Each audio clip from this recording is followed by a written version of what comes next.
In this short presentation, I will share my experience as a host of Webex webinars. First of all, there are different types of online meetings. One type is a closed meeting with a limited number of people. Since the number of participants is low, they can communicate by using the audio channel and they can talk in a more or less informal way. In this presentation, I want to focus on a public webinar. In a public webinar, you have one or more experts delivering a presentation for a wide audience. Since the audience is more numerous, the communication between the participants takes place through what we call a back channel. I will discuss this later. Public webinars are also aimed at asynchronous consumption. People who cannot attend the webinar can view the recording later on. There are different roles when organizing a webinar. The host is the person organizing the webinar, and he or she has a set of tasks before, during and after the webinar.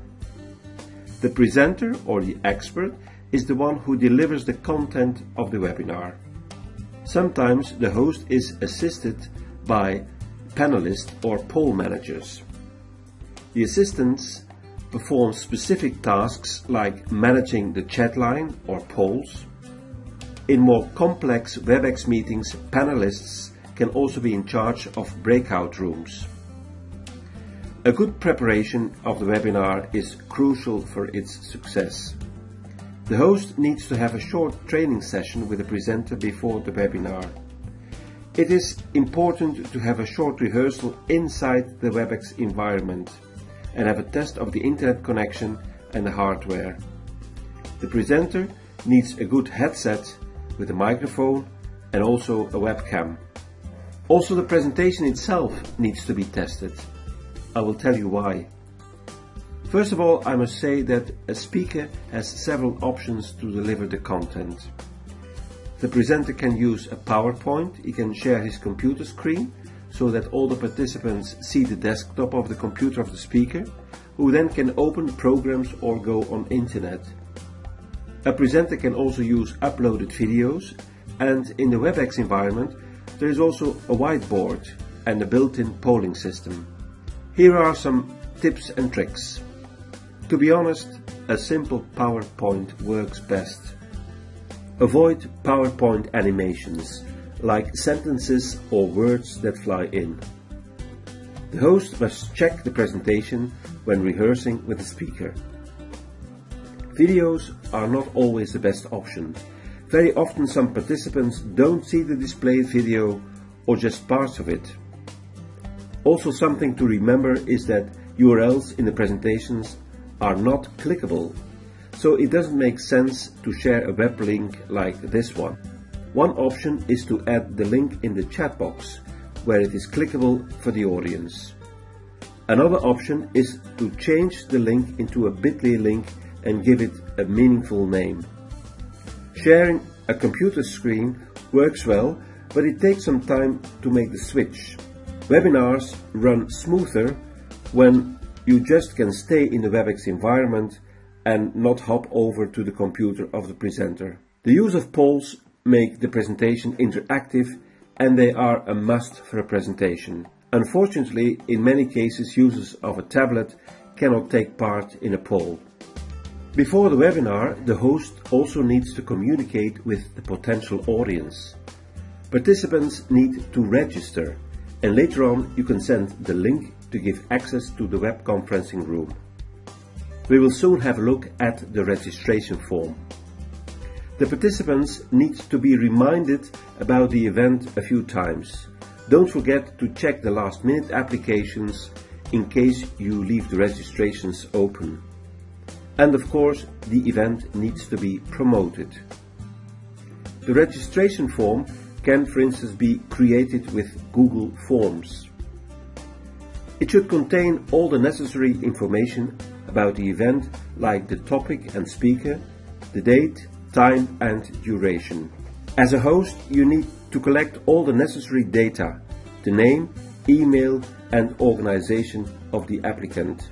It is also a good idea to ask for questions for the speaker. The host can send these questions of the audience to the presenter before the start of the webinar. When booking a time slot at Webex, the system generates an invitation email you can forward to the audience. The most important thing is the web link that gives access to the webinar. In some cases, the participants also need to fill in a password before taking part. About 1 hour before the actual webinar, the host can have a last short test with the presenter. It is important that the host of the webinar is present at least half an hour before the start. During that time, a welcome slide is displayed. Before the actual start, the host can communicate and do some last-minute tasks. The welcome slide contains the names of the presenter and the host, as well as their Twitter handles. There should also be a hashtag to encourage participants to communicate about the webinar with the outside world. Twitter is one way of adding a back channel to the webinar. Public webinars usually are recorded so that they can be viewed afterwards by people who couldn't attend the live session. Before pressing the record button, the host can go through some topics which needn't be recorded. During a public webinar, the microphones of the participants should be muted. Participants don't use an audio channel to communicate, but they use the chat box of Webex. Also, Twitter can be added to it as a back channel for communication between participants. At the start of the actual webinar, the participants need to be notified that the session will be recorded. After the introduction of the speaker, the host needs to keep an eye on the timing, but also on the questions that pop up from the audience. The host can answer questions, send tweets, launch polls, etc. Typing should be done with a muted microphone. After the webinar, the host must give feedback to the speaker and provide the recording. Webex offers the option to link to the recording, which is stored on the servers of Webex. A much better option is that the host downloads and converts the recording so that it can be hosted on Vimeo or YouTube.